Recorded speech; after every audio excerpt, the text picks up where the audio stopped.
December 9 நமது அனுதின மன்னா ஊழியங்களின் வாழ்த்துக்களுடன் இன்றைய நற்செய்தி. திருச்சபையாயிரு. இன்றைய வேதாகம பகுதி எபிரேயர் 10ஆம் அதிகாரம் வசனங்கள் 19 முதல் 25 வரை. ஆகையால் சகோதரரே, நாம் பரிசுத்த ஸ்தலத்தில் பிரவேசிப்பதற்கு இயேசுவானவர் தமது மாம்சமாகிய திரையின் வழியாய் புதிதும் ஜீவனுமான மார்க்கத்தை நமக்கு உண்டு பண்ணினபடியால், அந்த மார்க்கத்தின் வழியாய் பிரவேசிப்பதற்கு அவருடைய இரத்தத்தினாலே நமக்கு தைரியம் உண்டாயிருக்கிறபடியினாலும், தேவனுடைய வீட்டின் மேல் அதிகாரியான மகா ஆசாரியர் நமக்கு ஒருவர் இருக்கிறபடியினாலும், துர்மனசாட்சி நீங்க தெளிக்கப்பட்ட இருதயமுள்ளவர்களாயும், சுத்த ஜலத்தால் கழுவப்பட்ட சரீரமுள்ளவர்களாயும், உண்மையுள்ள இருதயத்தோடும் விசுவாசத்தின் பூரண நிச்சயத்தோடும் சேரக்கடவோம். அல்லாமலும் நம்முடைய நம்பிக்கையை அறிக்கையிடுகிறதில் அசைவில்லாமல் உறுதியாய் இருக்க கடவோம். வாக்குத்தத்தம் பண்ணினவர் உண்மையுள்ளவராய் இருக்கிறாரே. மேலும் அன்புக்கும் நற்கிரியைகளுக்கும் நாம் ஏவப்படும்படி ஒருவரையொருவர் கவனித்து, சபை கூடி வருதலை சிலர் விட்டுவிடுகிறது போல நாமும் விட்டுவிடாமல் ஒருவருக்கொருவர் புத்தி சொல்ல கடவோம். நாளானது சமீபித்து வருகிறதை எவ்வளவாய் பார்க்கிறீர்களோ அவ்வளவாய் புத்தி சொல்ல வேண்டும்.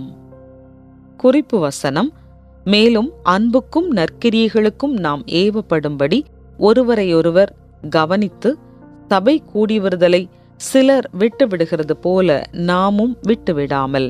எபிரேயர் 10:24-25.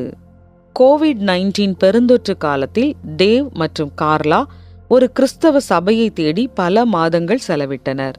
பெருந்தொற்று பரவிய காலங்களில் சுகாதார வழிகாட்டுதல்களை பின்பற்றுவது தனிமனித தொடர்புகளை மட்டுப்படுத்தி தேடுதலை மேலும் கடினமாக்கியது.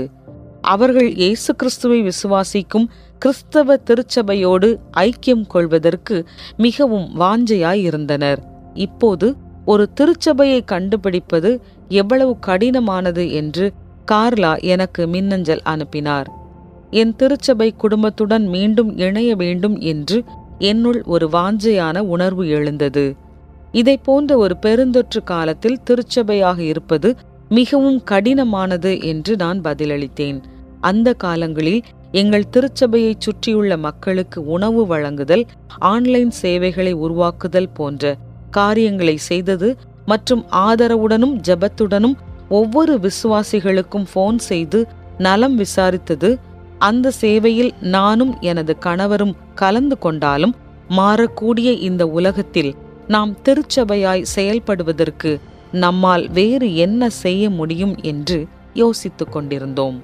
எபிரேயர் 10:25 நிருபத்தை எழுதியவர் சபை கூடி வருதலை சிலர் விட்டுவிடுகிறது போல நாமும் விட்டுவிடாமல் இருக்கும்படிக்கு ஊக்குவிக்கிறார். ஒருவேளை உபத்திரவத்தின் நிமித்தமோ சோர்வின் நிமித்தமோ ஐக்கியத்தை விடும் அபாயம் அவர்களுக்கு நேரிட்டிருக்கலாம். ஆரம்பகால விசுவாசிகளுக்கு கிறிஸ்தவ திருச்சபையாக இருக்க ஒரு தூண்டுதல் தேவைப்பட்டது. இன்று எனக்கும் ஒரு தூண்டுதல் தேவைப்படுகிறது. உங்களுக்கும் தேவைப்படுகிறதா?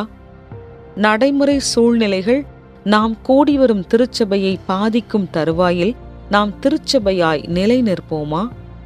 நாம் ஆக்கப்பூர்வமாக ஒருவரையொருவர் ஊக்குவிப்போம். தேவன் நம்மை வழிநடத்துவது போல ஒருவரையொருவர் கட்டி எழுப்புவோம். நம்முடைய வளங்களை பகிர்ந்து கொள்வோம். ஆதரவான செய்திகளை பகிர்வோம். நம்மால் முடிந்தவரை ஒன்று கூடுவோம். ஒருவருக்கொருவர் ஜெபியுங்கள். நாமே திருச்சபையாக நிற்போம். இன்று தேவாலய கட்டடத்தில் திருச்சபையாக கூடிவர முடியாதவர்களுக்கு நீங்கள் எப்படி உதவியாக இருக்க முடியும்? மிகப்பெரிய திட்டத்தின் ஒரு பகுதியாக இருப்பதற்கான உங்கள் தேவையை திருச்சபை எவ்வாறு பூர்த்தி செய்கிறது? அன்பான தேவனே, திருச்சபையாக கூடி வருதல் எப்படி இருக்க வேண்டும் என்பதை எனக்கு காண்பியும். ஆமென்.